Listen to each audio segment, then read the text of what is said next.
રામનવમીને લઈ પોલીસે મુસ્લિમ સમાજ સાથે એકતા સમિતિની મીટિંગ યોજી। પ્રાપ્ત થતી માહિતી મુજબ ભાવનગર પોલીસ દ્વારા રામનવમીના તહેવારને લઈ સાંઢિયાવાડ અને નવાપરામાં મુસ્લિમ સમાજના લોકો સાથે એક મીટિંગનું આયોજન કરવામાં આવ્યું, જેની અંદર મુસ્લિમ સમાજના તમામ આગેવાનો સાથે એકતા સમિતિની મીટિંગ યોજી આવનાર સમયની અંદર કોઈ અનિચ્છનીય બનાવ ન બને તેની તકેદારી રાખવા માટે આ મીટિંગનું આયોજન કરવામાં આવ્યું। તેમાં ખાસ સાંઢિયાવાડમાં મહાજનના વડા ખાતે મુસ્લિમ સમાજના આગેવાન હાજીર ફીકભાઈ KGN restaurant, Karimbhai KGN restaurant, Kadarbhai Aliyar Khan Pathan, MI Solanki, Salimbhai Radhanpuri, અનુસુલ જૈન સાહેબ અને DYSP સિંગાલ સાહેબનું સાલ ઓઢાડી અને બુકે આપી સન્માન કરવામાં આવ્યું છે। નવાપરા ખાતે મદીના બાગની અંદર પણ ઘાંચી સમાજના નામાંકિત આગેવાનો દ્વારા પોલીસ અધિકારી અને ખાસ અનસુલ જૈન સાહેબ અને સિંગાલ સાહેબનું સાલ ઓઢાડી ફૂલનું બુકે આપી સન્માન કરવામાં આવ્યું છે। ખાતરી દેવામાં આવી હતી કે મુસ્લિમ સમાજ દ્વારા આગામી રામનવમીની અંદર કોઈ પણ જાતનો અનિચ્છનીય બનાવ ન બને તે માટે તકેદારી વિશ્વાસ પોલીસને અપાઈ છે।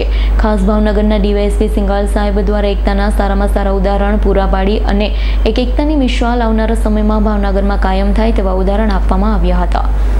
તમામને વિનંતી છે કે આવતીકાલે રામનવમીના તહેવાર નિમિત્તે ભાવનગર શહેરમાં શોભાયાત્રા યોજાનાર છે। આ અનુસંધાને આજે આ શાંતિ સમિતિની મીટિંગ રાખવામાં આવી છે, જેમાં આપ સર્વે સમય નીકાળીને અહીંયા ઉપસ્થિત થયા આ બદલ ખૂબ ખૂબ આભાર।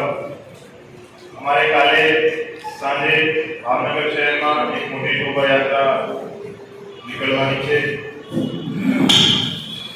જેમાં પોલીસનો પૂરતો બંદોબસ્તની વ્યવસ્થા કરવામાં આવી છે અને અમારી અપેક્ષા છે કે તમામ સમાજના માણસો એક સાથે રહીને સામાજિક સમરસતા જળવાઈ રાખશે અને આ જે તહેવાર છે એ શાંતિપૂર્ણ રીતે પૂરું થાય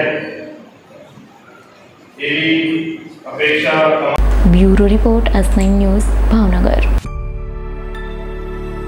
અમારી તમામ માહિતીથી અપડેટ રહેવા માટે જોડાયેલા રહો S9 ન્યૂઝ સાથે।